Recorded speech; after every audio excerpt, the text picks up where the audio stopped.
I didn't realize it at the time. That's when the primal mindset was born. That's when the primal mindset was born.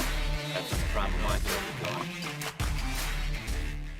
This is the Primal Mindset podcast coming to you from the studios on Long Island, New York, available on Spotify, YouTube, and of course, NGBN.TV, a men's network focusing on mental health for the midlife man. I am your host, Chris Fontana, founder of Go Primal, a lifestyle and fitness brand, creator of the Primal Mindset Partnership, which is an 8-week course. I work with you one-on-one. You're going to rise up, reset, be the best for the people that need you most.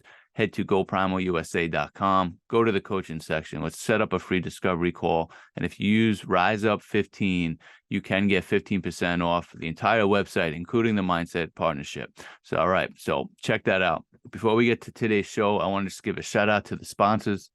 We got Proof No More, premier marketplace for all non-alcoholic craft beverages consisting of non-alcoholic beers, wines, mocktails, spirits, mixes. Coming up on 5 years of sobriety, I enjoy a nice cold Lomza. It's alcohol-free lager-style beer. Check them out at proofnomore.com. Use code CF, no proof 10% off. Also, Eat Better Meals, food delivery service here on Long Island. Man, this is nutritious, delicious, packed with protein. I absolutely love this. The meals are already pre-made, no cooking involved. Very, very convenient. Check them out, eatbettermeals.com. Go Primal 25 gets you 25% off your first order. Go Primal 10% after that. So check them out. All right, today's guest is fellow Long Islander James Boria. The man just set a world record for bear crawling and ultra marathon. His mindset exemplifies the primal mindset. And the guy is just an awesome dude. So, yeah, here we go. We got world record holder James Boria. How's that sound, man? Sounds good, especially after training for that long. It sounds really good. I've waited to hear that for a while. So. Yeah, nice, man. Always making Long Island proud. Definitely showed your Long Island the strong roots that you got. So pretty much, well, people that don't know is it was you bear crawled an ultra marathon, which is what 31.07 miles. Okay, yeah. So it is an official world record, which is amazing. So yeah, man, how do you feel right now?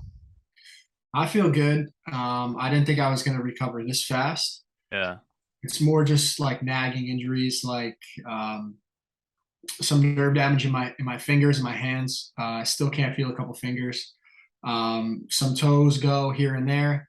And then that's pretty much it. I feel great. The following 2 days were tough. Yeah. It took me like 2 days to be able to stand on my own. I had everyone helping me up. I was super dehydrated. So I had a headache for about 2 days after. And I didn't really feel well during the race. So I kind of felt that after, but I was on cloud nine, man. I just mentally, I felt so good. So it was worth it. Nice, man. Yeah, I was definitely I was keeping up with the lives here and there. I know you started in late afternoonish or in the afternoon, so it was obviously overnight. I couldn't, but the next day I'd catch up. I'm like, oh damn, man, it's still going. Nice. Yeah. So that was pretty cool to see you do that, man.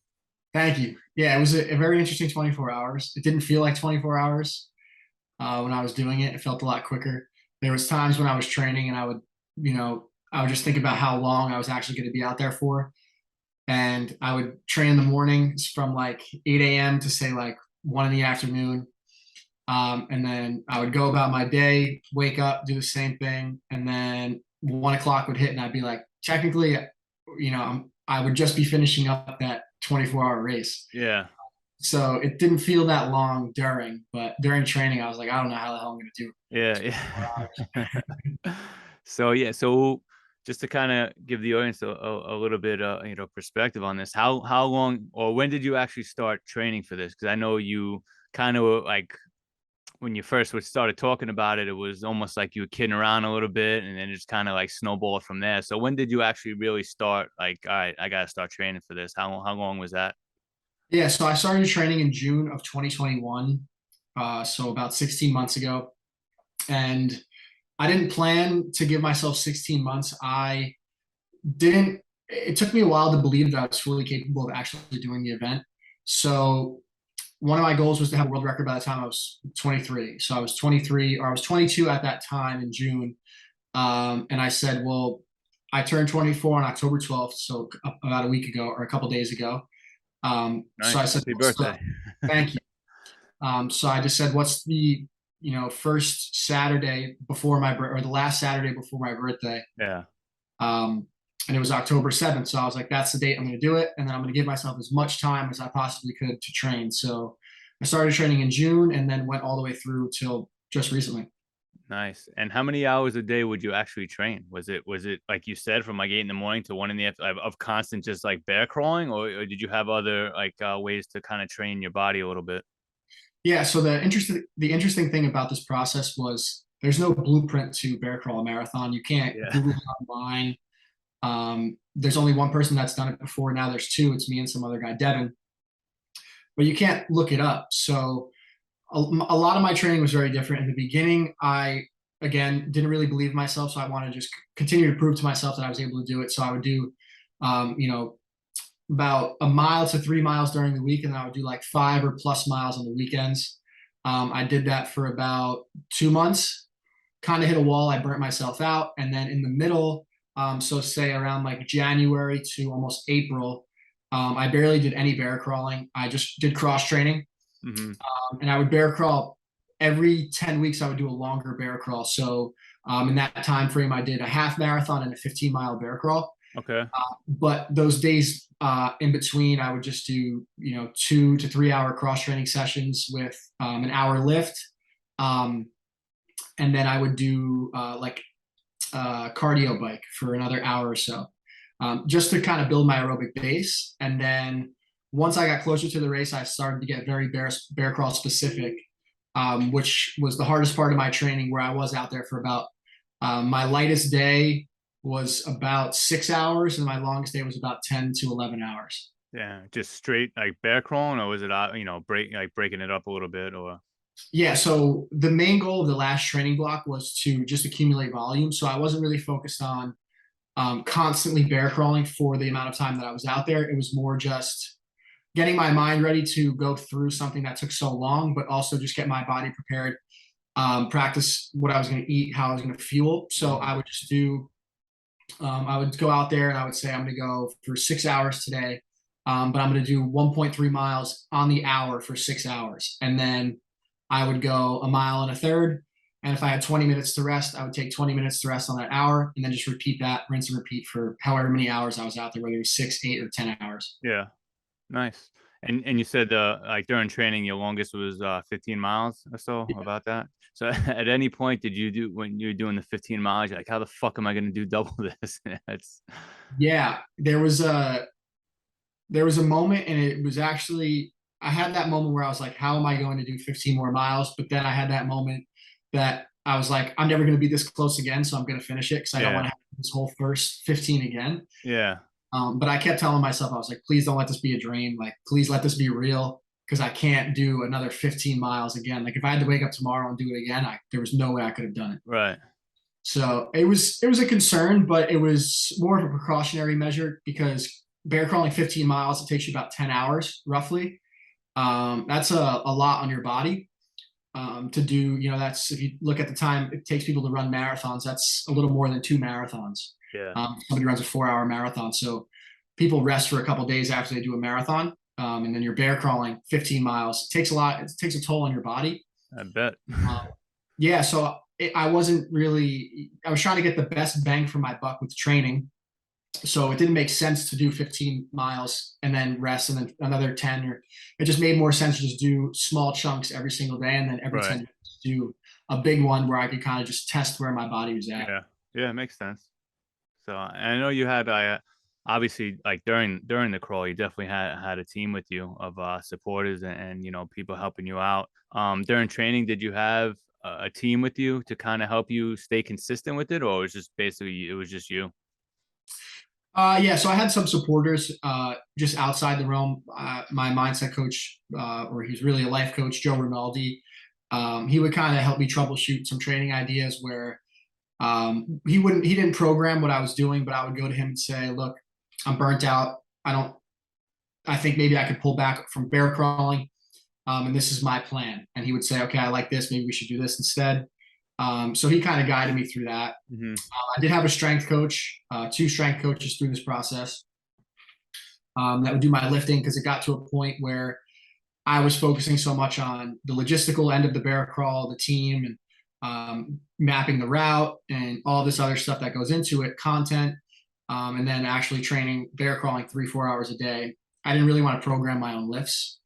It kind of took something off my plate. So I had a couple people help me with that, but no one was really with me when I was training. When I was out there, um, during those long days, it was just me. Maybe my mom would stop by the field for 10, 20 minutes or so to, Yeah. if I got something, drop electrolytes off, or, some food if I was short on food. But most of the time I was alone. Nice. Nice, man. And just to kind of like let people know, like bear crawling, it wasn't like continuous bear crawling. You were able to rest a little bit. It was just certain rules to it, right? That you couldn't get up and walk a certain distance, or how's that work? Yeah, so I wasn't able to walk at all. Okay. Every forward progression had to be in a bear crawl, but I was allowed to take breaks. So I had a game plan going into it where I knew which times I was gonna take breaks. When you do a race like that, the plan always goes to shit because you don't have Yeah. a plan. Um, so I would take about, maybe a 10, 20 minute break. I tried to keep the break shorter, because actually, believe it or not, the longer I rested, it was harder to get going again. Oh yeah. Yeah. Because it was raining overnight, it was cold. I wasn't feeling well. So it was just easier for me to just keep moving in slow chunks. So I took about 5, 10 minute breaks mostly, where I would just lay down, or would stand up and hold the spot where I stopped. And then I would make sure that I would go through that spot. So I didn't walk anything. Okay. Nice. Yeah. And I know you mentioned there was another guy who did it, who you broke the record. He did a marathon. Was it 26 miles he did? So you went with the ultra marathon, and you finished under 24 hours, correct? Yep. And Yeah. So I did. He bear crawled a marathon in 20 hours and 48 minutes. mm-hmm, My marathon time was 18 hours and 44 minutes. And then the 31 miles was 23 hours and 26 minutes, I believe. So mm-hmm. that was my goal, was under 24. So now, I'm pretty sure I heard you right, where he did not have anyone actually record the actual record. So it's not even he didn't even officially have the world record at that point. I believe so. I'm not sure. I haven't, once I went to go set the record, and I couldn't find anything about it really. I mean, it was documented. He has footage and he did it. Yeah. There was no one to verify. So, um, yeah, there's no known, but I mean, there's only two people that have done it, so it pretty much stands for itself. But yeah, I mean, that's kind of why I went with the 31, was just to make sure that I set my own record, Yeah. and kind of did something. There was no questions. I did my own thing. No one could say, you didn't set it or you did, So, So how's that work? You got to contact the Guinness, and then they send someone. He's got to be there the whole time. so that's how it works. So I actually, technically, mine is not official. I kind of did the same thing that he did, basically because it costs $14,000 to have someone come Oh and Jesus, verify it. Yeah. fuck that. So I was like, I'm not doing that. No Yeah. way. Like, if I'm gonna spend that kind of money, I'd rather just donate it to the cause that I'm doing it for. Yeah. So I was like, you know what? It's not even worth it. I know I did it. I'm the first person to ever do it. So Yeah. if somebody goes in a couple years and sets my record, and doesn't technically beat my time but has the record, it's no big deal. I kind of just did this to bring awareness, and kind of prove something to myself. So I wasn't going to spend that money. And I'm sure he thought the same thing. He was like, I'm not doing that. I'd rather just donate it. So, Yeah. Damn, uh, I had no idea it was that much money for that shit. yeah, Jesus Christ, dude. everybody's surprised when I tell them. I mean, everything's a business these days. Everybody Yeah. wants to make money when they can. I mean, they have to pay people. If somebody's going to come for 24 hours, I mean, that's a pretty good payday. Hopefully Yeah. that gets a good check for Maybe I should check that out, see if they're hiring that. it.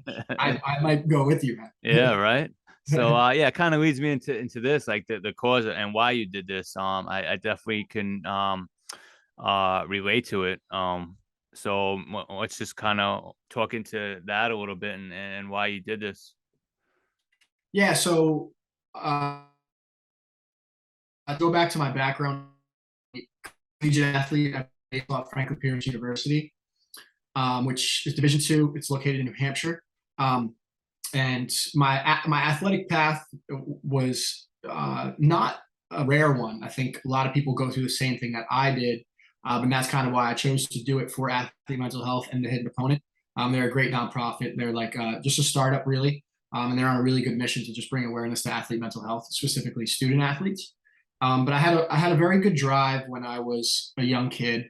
I had parents who were divorced, and a lot of my weekends were spent going to see my father. And I couldn't really build a lot of friendships when I was younger because when most kids would hang out on weekends, I was going to my dad's house. So I kind of just fell in love with baseball, and that was my escape. Becoming very good at that, and I really admired working hard. I always thought, you know, I was young and naive at the time, but because I was in the batting cages at 9 o'clock at night, I was better than other kids that were hanging out together. I just Right. developed this competitive edge. And I wanted to be the best. And when I got to college, I was kind of overmatched. It was my first time again stepping into a framework where I was the newbie. Nobody really expected anything of me. I had to prove myself. I was vulnerable again. And I really just had to rise to the top, and I had to do the hard work. And I kind of crumbled. I was like, I don't think I'm capable. And, this wasn't really a conscious process in my head, but I kind of just told myself, you're not capable. You're not going to be the guy. You got this far. You got to college. That was your goal. Now just mail it in. And that's kind of what I did. And I stopped really working hard. And I kind of lost that competitive edge. I lost that confidence in myself. And that led to drinking, partying, and what most college students go through. And I Right. can't say that they go through the same performance anxiety and stuff that I had, but they have that same experience where they kind of veer off track. And then everyone talks about their COVID story. Everyone has a pandemic story with COVID. It's really where a lot of people either went one way or, the wrong way, or they turned their life around. And I was 14 games into my senior season, and they canceled the season due to the pandemic. And I was broken. I was lost. I had to think about what I was going to do for a living now. My career was over. What am I going to do? I kind of lost my purpose. And then I was fortunate enough to go back and be able to rewrite the story and kind of just step into vulnerability again. Really try and be proud of who I was as a player, but also let the people around me know, like my teammates, that this guy that you thought had it figured out for 4 years actually didn't. And a lot of you guys may look up to me, and you see me as somebody to strive for in this organization, right? Like, you want to be a captain, you want to be a starter, and you want to be all these things, but you have to do the right things on the back end. So that was kind of my mission going back to Franklin Pierce, and that led me to athlete mental health and the bear crawl. And once I was done with that, once I was done with that time at Franklin Pierce, I was like, let me do something that people think is impossible. Let me make a statement to everybody that I went to school with. More importantly, make a statement to myself, and hopefully touch the lives of other student athletes who go through the same thing, and say, if you waste that 4 years, or you feel like you wasted that 4 years, you still have your whole life ahead of you, and you could turn it around. You could do something you think is impossible. You can do something other people think is impossible, and you can do it well. And you can be okay with being vulnerable. You could be okay with facing your doubts and your fears, because in a year, it will be worth it. And that's really why I chose to work with the hidden opponent and student athlete mental health, is because I wanted to show athletes that your time as an athlete is a small portion of your life. And there's, another hopefully 50, 60 years that I have ahead of me, where I'm going to be doing the same thing I did as an athlete, just in a different capacity, whether Right. it's like physical, or whether it's mental, whether it's my job, my profession, whether it's with my family and being the best, brother I could be, or the best son I could be. We have a lot of battles to fight, and it's not just sports. So it's a mission that's close to my heart. Man, yeah, it's like I said, I can definitely relate to that, and details are a little bit different, but yeah, pretty much that.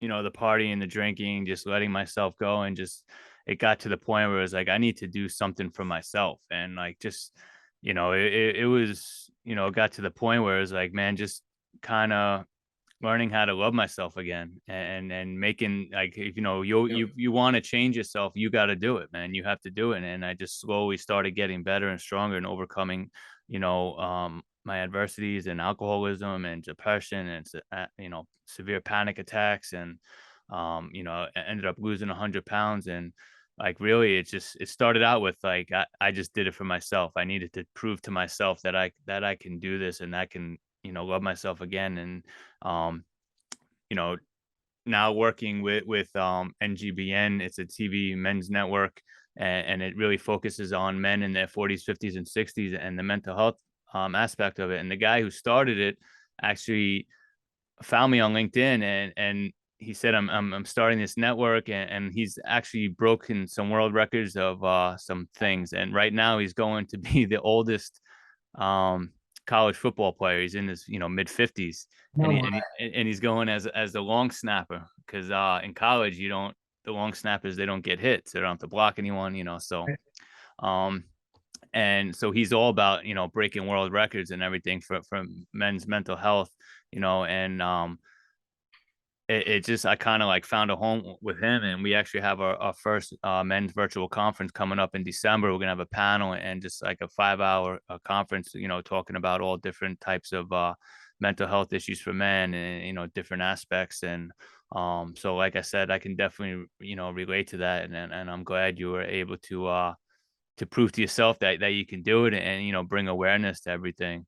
Um so yeah, man, I appreciate the you coming on and talking about that. So what I kind of want to like go to the actual race now, like, and kind of like talk about that, because that's, first of all, amazing. And like I said, I did see some footage of it, and I'm like, Jesus Christ, man, this guy's a beast. um so I mean, just proving that to yourself had to be an amazing feeling. Yeah, well, first of all, before we get off track, that's awesome. Congratulations. I know we've spoken, but we've met before and we've spoken Yeah, about your, but, that's awesome. That's great. That's amazing. And I look forward to seeing what you do with that company. That's really cool. yeah, yeah, But it was a feeling that didn't hit me until like 2 days later. yeah. Um, and I never thought about it. I don't know if you can relate to this. I'm sure you can, but I always talk about the self development path is like a snowball, and we get so caught up in the next thing, the next thing, the next thing, and get to that goal, get to that goal, get to that goal. And I didn't think about how I'm going to feel after. I didn't think about any of that. I visualized myself as, what it would feel like sometimes, but it was more to just gain motivation, to just do the next workout, get to the next day. And then once that day came, it was a weird feeling. I was like, wow, this is all this for that, Yeah. all that for this. And I didn't know how to process it. I'm still haven't really processed it. I shed a couple tears in my room a couple of days later when I was finally alone, because we did a lot of filming afterwards to kind of just be able to tell the whole story. I'm hoping to do a little documentary, in a couple months or so, because I just wanted to get all the footage and then figure out what to do with it after.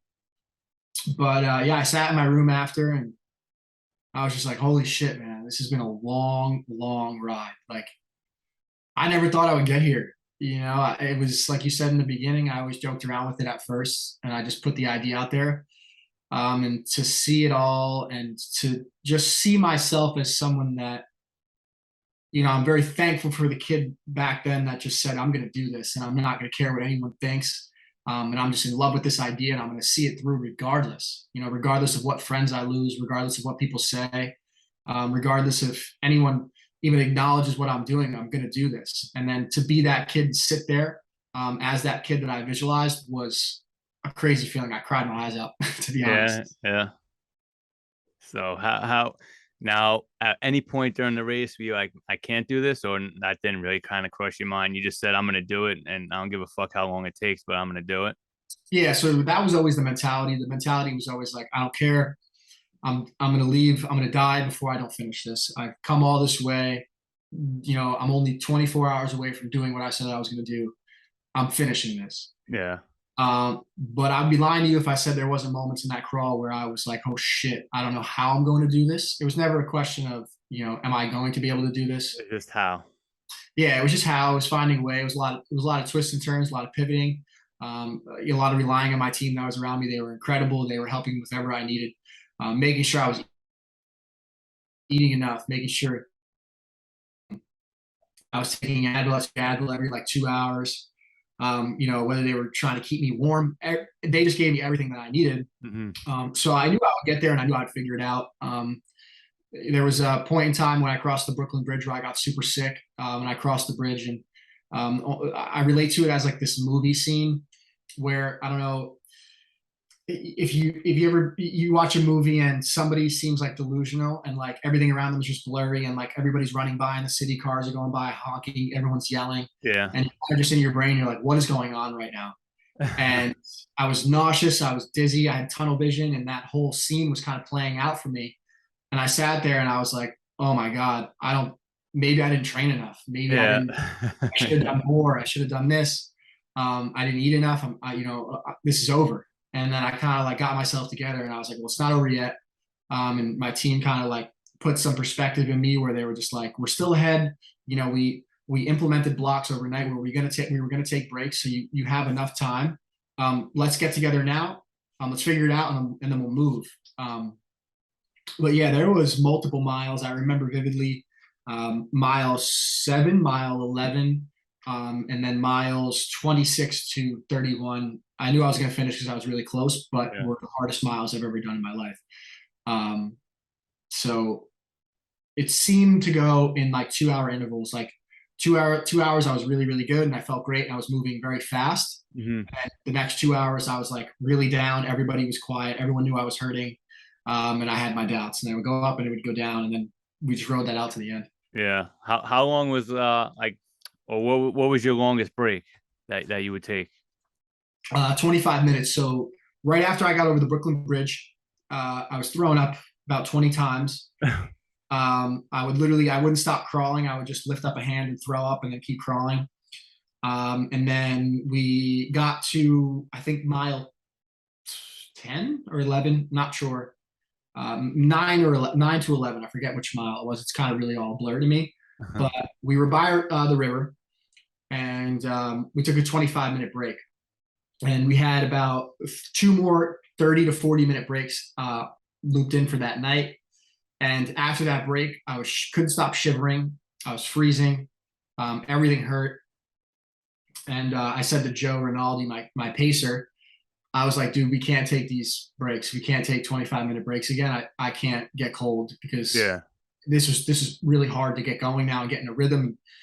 Start sweating again. Then I'm getting cold because now I'm sweating and everything's stiff. I was like, we can't take these breaks. We just got to, even if we, have a 20-minute time frame where we could take a break, let's crawl for 3 minutes and rest for 2, crawl for 3, rest for 2, and do intervals instead of just taking a big break. So 25 was the first one. I'm glad it happened early because I was able to kind of pivot throughout the night because then, it started raining at one point where if I took that break then it would have been miserable.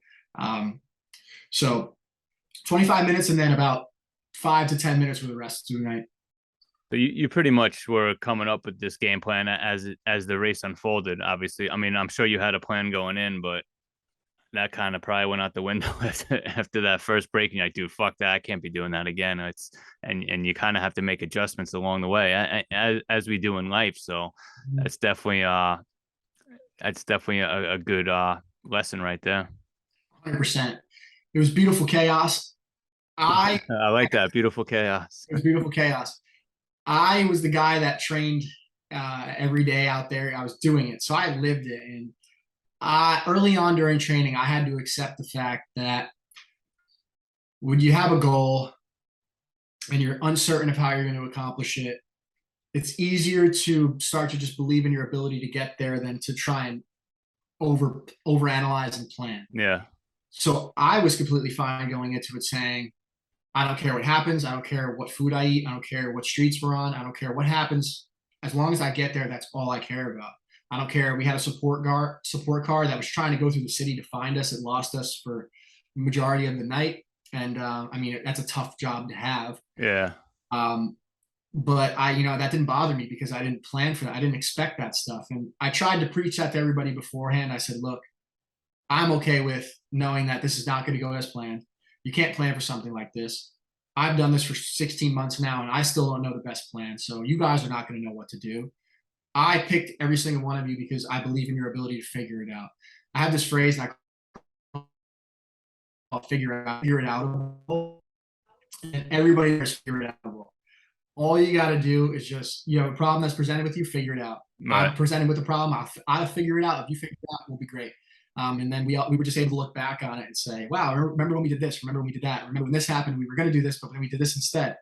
And it kind of made for a beautiful chaos where you look at it at the end and it was just everybody firing on all cylinders for 24 hours, just problem solving. Yeah. It was amazing. Nice, man. Do you have anyone, I mean, obviously you're in the city and you know, you're gonna have a bunch of assholes everywhere. With people like talking shit at all or being like, what the fuck you doing? Yeah. So I remember there was like a couple people that were like pretending to kick me while I was crawling. People were Yeah. yelling, "What is that guy doing?" Or believe it or not, more people were a lot nicer than you would think. There was a couple people like we're in Central Park. People are calling me an asshole because like we're taking up the bike lane. Yeah. We Yeah, got a fuck good, them. yeah, dude. We got a good amount of engagement though with people asking what was going on, or people were laughing at me and people were Yeah. taking videos, taking pictures. So it's what you would expect from a grown man bear crawling Yeah. through. And you're in New York, but you know, so of course you're gonna hear shit from us. Yeah, I mean, we had an interaction in the middle of the night where my stepdad actually got into a fight with somebody in a taxi because um, we had to cross street, whatever you call those things. Um, But the crosswalks or something? Yeah. Crosswalks, yeah, yeah. So Yeah. we're doing the crosswalks, and there was a lot of times where it would say to walk, so we would start crawling, and then it would just the light would turn green, Right. Yeah. Yeah. and I'm not moving fast, so I'm still tailing behind. Yeah. People are honking and yelling at me from the cars, but it was better than getting stuck behind all those cars and waiting for the light to turn red again. Yeah. We would just wing it, but people were pissed. When Yeah. you're trying to drive around me, Yeah. we're making like a barricade in the street. Yeah, I bet. It was fun. It was cool. Yeah. Yeah. Damn, man. Yeah, it probably was a crazy scene. Yeah, for sure. That's safe to say. So what all right, so you got the record, you know, you got your time to kind of like heal up and take it all in. And I know you said you're gonna have a documentary and I'm sure it's gonna be awesome. Just like seeing that the first reel that you put out, I think afterwards, or it was a day or 2 days later, Yeah. was pretty cool and well put together. I actually want to see who does your video stuff, man. I might want to try to hit him up. Is he from Long Island or is he He's from the city. Uh, okay? so the guy that made that video, I actually had three people on the event running media. So I had my buddy Robert who did that video. I could put you in touch with him. Yeah, definitely. He was great. I'll send you his profile. So he was doing, he captured the whole 24 hours. He put out that video 24 hours after the event. Yeah.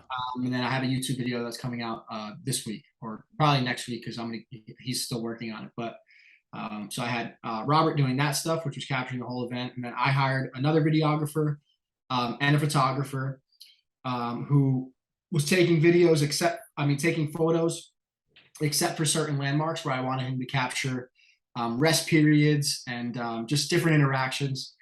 We went through Times Square, the Brooklyn Bridge, Central Park, a lot of cool areas where I just said, I want you to just focus on these 5 locations, get the best footage you can. And then I had my best friend Alex, who I went to college with, who ran my social media, which if you were watching the live streams, he was running that, Okay. updating stories, things like that. Nice. Yeah. So what now? What you going for another world record or what do you want to do? I know you originally, you know, especially working with Joe. I know Joe too. Joe's a great guy. You kind of wanted to develop a personal brand. Yeah. Is that what you're going to focus on now? Because I know you were mentioning like you started with that and then you had to kind of focus all on this and you made such a good point where to have Bear Crawl Ultra Marathon in your profile now, I think people really like flock to you, and now to have a personal brand is a lot easier probably to build up now, as as opposed to doing it beforehand. So is that the plan now? You're gonna focus more on that, or where are you gonna go from here?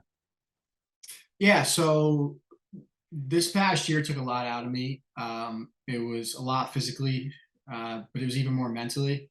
It was kind of towards the end, my body was dragging my mind along. Um, so I don't know if I'm going to commit to something of that stature just yet. I have some ideas in mind. I'm like slowly going to start training for them. Um, but yeah, the personal brand is something that I'm passionate about. I like posting content. I really enjoy it. I Hmm. didn't like it during training because it was a lot. Yeah. Just I was working at for a majority of my training. So to train and then work and then come home and edit stuff, it was a grind. I did as much as I could, but I gave myself some grace in those categories just because training was my main goal. Yeah. So now that I have that big goal off my plate and I've achieved it and I've done what I said I was going to do in the times that I wanted, it does put my personal brand in a better spot. I think it gives my word a little more uh, validity. Hmm. I think people will want to listen more to what I have to say because I've experienced it, I've lived it, and I have all the content, so I can still go back and post bear crawl content and stuff. Right. But right now, I actually, um, so I'm going to run a marathon. I don't know when. I'm not signing up for a specific marathon. What I realized myself about the past week was if I don't have a goal or I don't have something to look forward to, it kind of takes away my will to do good things, healthy. My healthy habits go out the window. Yeah. Yeah. I stopped eating good. I stopped really waking up early. I wasn't really motivated to work out. And in that week frame, I was just like, I need to just have a goal. It doesn't have to be a big goal. It doesn't have to be a serious time commitment, but I need something to strive for because it'll give me a reason to wake up and drink my greens. It'll give me a reason to go to the gym and lift. It'll give me a reason to post content, to read my book. So I decided I'm going to run a marathon. I'm going to complete a 12-week marathon training program. Running is hard for me. It's very Yeah. difficult. Um, so I kind of want to knock that off, and then that will bleed into what I do next. Running will be a part of it. My next challenge. So I'll slowly start training for that, and then build my running base, and then jump into some other things. So um, yeah, I'm just gonna take some time to just fall in love with training again. Really, I fell out of love with training during this because it was a job, it was a necessity. I had to do it, and it was tough to keep perspective of I get to train, I get to do this stuff. I'm very fortunate. I'm gonna have this opportunity in a couple months because it was so difficult. So I'm just gonna fall in love with training, try and build my brand, and spread as much positivity as I can. Nice, man. Well, you definitely deserve it. And you definitely deserve some rest right now, mentally, I'm sure too as well, man. That's gotta something that you weigh on, and and I completed a half marathon. Was it last year? Um, Awesome. Obviously, nothing compared to what you did, but my biggest thing was, you know, at my worst, I can barely run 5 minutes on a treadmill, and and I'd have a huge panic attack and quit and go home crying. It was just like, I'm like, how the hell am I gonna do this? I can't get past this. So as I got stronger, and I said, I'm gonna run. I couldn't go for the full, but I went for the half, to prove to myself. So last year, and with COVID too, it kind of got pushed back a few times. So like that mental part of it too, like fuck, man, now I got to, and like the training part, um, and then obviously, being 42 years old when I completed it, it was made things a little bit harder, and just to throw more shit in there. It was my son was born about a month before a month and a half before the race, so Oh, sleeping and training was out the window that last month and a half. So kind of like going into it, I was good until like 10 miles, and then I think I really had a piss, so I stopped to take a piss, and that was probably the worst thing ever. Because then to like kind of like get moving again, I was right. like, oh my god, dude! I felt like my whole body just kind of shut down. And the last 3.1, whatever it was, jogging, I would have to stop and walk, and then jog and stop and walk, which I was kind of, I don't want to say disappointed, because I did, I had that mentality like you had, almost like I don't give a shit. I'm just gonna finish it now. Like I don't give a fuck, because my goal was to, obviously to keep running the whole time. Right. And it was tough, man. I was cramping. It was, horrible feeling, but I knew, like, man, I have to finish that. Get through that finish line, and my other stepson was gonna be there. My wife was there. My 3-year-old was gonna be there. So like that was something that I had built up in my head for so long, because it kept getting pushed back because of COVID, that I'm like, man, I don't give a fuck. I'm finishing it. And if I have to walk or crawl, I don't give a shit. And ended up, when I saw that like getting closer to the finish line, I knew it was coming. I was able to like run because I was like, "There's no way I'm walking across the finish line." So that I got to run. And people even said like, "Man, you look fresh." I'm like, "Yeah, yeah." It was, they didn't know that I walked a little bit, but that's all right. I finished it and I felt great afterwards, and definitely took a little while to recover after that. I felt couldn't run for like a good 3 or 4 months after that. I'm like, dude, I'm not fucking running anymore, and slowly had to kind of get back into it. And even to this day, like I'll run like, 3, 4 miles, and that's good enough for me at this point in my life, man. I do it for the mental part really. And Yeah.